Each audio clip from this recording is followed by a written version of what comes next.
Have you ever been showered with so much love that it felt like a dream, but then it turns out to be a freaking nightmare? Welcome to the Connection Catalyst podcast episode number 12. And today I will talk about the manipulation technique called love bombing. I'm Karolina, the Connection Catalyst, and I have been manipulated in the past by a narcissist. And these episodes are based on my story, but also on the themes that I see in people's lives and the manipulation things that people can do so that you get hooked in a relationship that is actually toxic for you. So let me tell you what love bombing is. It's when someone literally showers you with love, with gifts, with attention, money, admiration, validation, whatever it is, so that you can feel finally seen and heard and loved like you've never felt before, and plays on your childhood traumas pretty much in order to get you hooked, in order to control you. So in love bombing, this is not actually real what they are doing. An example of it could be that a wealthy man meets a woman who is not wealthy, and suddenly, after 2 weeks, he gives her like a car or whatever else, to just gain her approval and love. And then maybe could manipulate her with his money so that then she is actually cut off from all the friends, all the family, because he is the only one that can save her, and he's the only one that can give her everything that she needs. And if she comes from the poor family, this will feel like love to her because finally someone will give her money. And he could also shower her with compliments and tell her how beautiful she is. But it can also go the other way. If you're, for example, a high achieving man in Enneagram 3, you might be a people pleaser, especially if you're at Enneagram 3 wing 2. So achiever, giver. And if you're an unhealthy giver, you want to give to the other person everything that, you know, will make you feel like they will love you back for whatever you've given.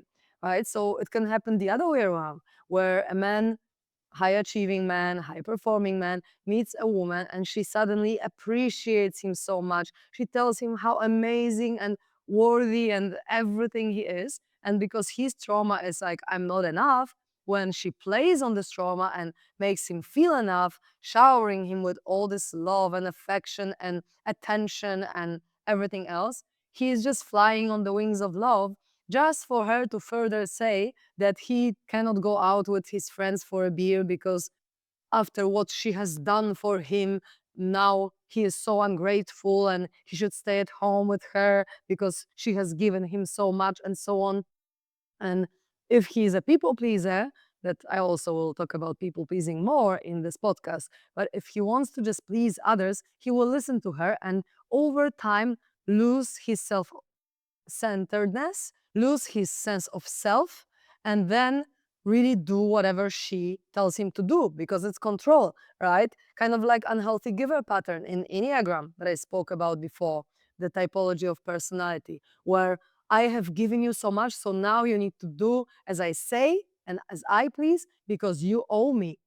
And it's connected to guilt tripping, right? So someone is showering you with love, like this guy that I told you about that was manipulating me. At the beginning, he was so amazing. He gave me everything that my father didn't give me. He wanted to spend time with me, and quality time is my first love language, right? I was speaking about love languages before also on this podcast. He gave me a lot of physical touch. He gave me a lot of love. He was giving me a lot of compliments of how amazing I am in this self-development journey and so on. And then slowly, slowly, he started controlling me because, like, oh, I've given you this, I've taught you so much, and now you dare to even like disagree with me or you dare to not do as I say. So this was pretty like intense. Love bombing was only one of the tactics that he used. In the previous episode, I was talking also about gaslighting because that's what he used as well on me. And when someone uses all these manipulation tactics, it's so hard to see it also at the beginning, especially if this is love bombing, because it's about someone literally bombarding you with all the best things. So it feels like a fairy tale.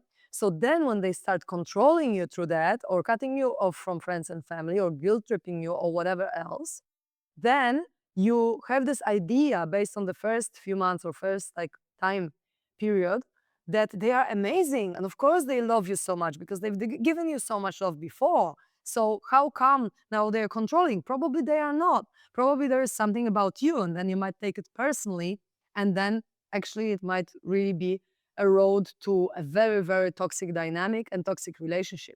So it's good to know that this kind of behavior exists, whether the manipulator does it consciously or subconsciously, because there are people who do it on purpose because they know that it will get you hooked on them when they give you all this love. But there are also people that do it based on their childhood trauma in a way where they want to give you everything that will get you hooked on them, especially when we are dating, right? The unconscious pattern is such where someone has a trauma of, for example, not feeling enough and feeling like you need to show your masks. Enneagram 3 people, especially men, have it, where they are getting into dating and then they show their best self, which is oftentimes even fake, which is not even them. But then they just want to show themselves in the best possible way to achieve, because they are achiever, right? The best possible outlook and perspective that this other person can have of them. And then it all goes to shit when the honeymoon phase ends, when all these hormones of love that we have at the beginning, oxytocin, dopamine, and all these things calm down. And then suddenly he's not giving me flowers anymore, or he's not as cute and talkative, or he doesn't give me all these compliments anymore. But it could be also the other way around, right? In this case, it can be based on trauma that, oh my God, I need to prove that I'm worthy of love. I need to prove that I'm beautiful enough for him. And then based on that, we act in a way which will gain their love rather than, what is real. So we bombard them. That's why it's so important and crucial to know about this pattern and to not get into this trap, because it can be in between men and women both ways, where both people can actually manipulate.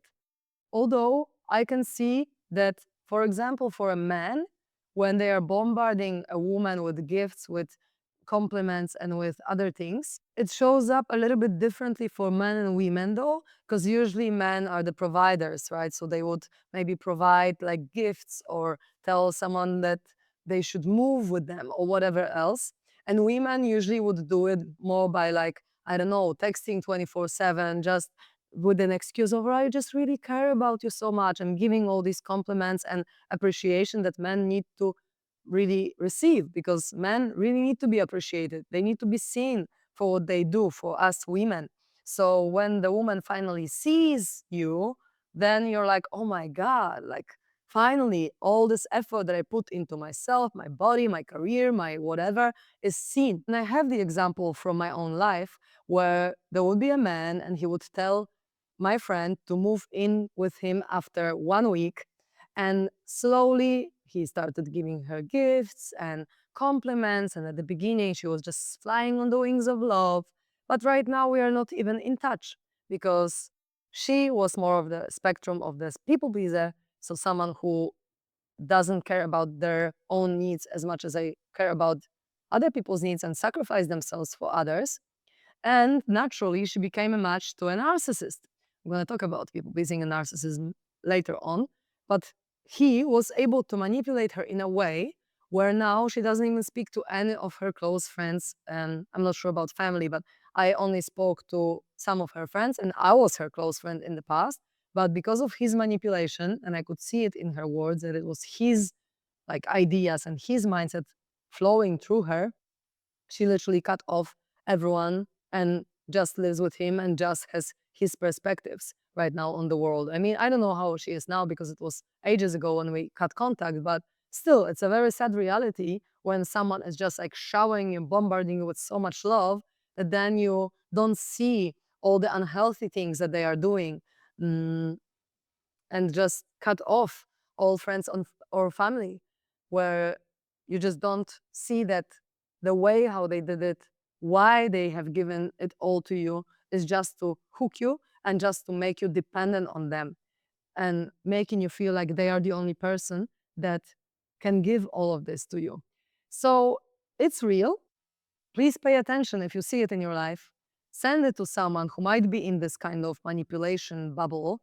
And if you are, you can contact me at karolinakuraj.com. Karolina with K, and then KURAJ.com. All my contact is there. Find me on all social media as the Connection Catalyst as well. And if you are in this kind of dynamic, reach out for support. You can comment below. I do my best to answer every comment that I can possibly. So yeah, if you are in this love bombing phase, see if the affection and the love and the gifts and everything that this person wants to give you straight away within the first week or two of meeting you is real, or whether it's not. And you need to really trust your heart in it. You need to trust your intuition on it and really check, am I jumping into something too fast, trusting too fast because my needs are met, and finally all these voids in me, all these unmet needs are met, so I'm just like jumping into something? Or is it actually real? And maybe you might consider that if someone wants to move in with you after 2 weeks, it might be a good idea, might be not a good idea. So just check within yourself. How does your body feel about it? Is it super chill, very pure? Or is it maybe excited because finally it got needs met, right? So that's more like a nervous system sign that, oh my God, it might be the trauma bonding, which I'm also going to talk about later on. What is trauma bonding? Where our subconscious patterns from childhood attract the opposite subconscious patterns, and then it's a recipe for disaster if it's extreme. For example, people pleaser attracts narcissist and the other way around. And we just check, okay, does my body feel at peace with it? You know, does my heart feel at peace with it? So watch out for love bombing and let me know if you've seen this pattern in your life, maybe in you or friends or family. Yeah, as I said, send it to someone who needs to hear it all. And thank you so much for being here with me, listening to me. And I wish you a wonderful rest of your day.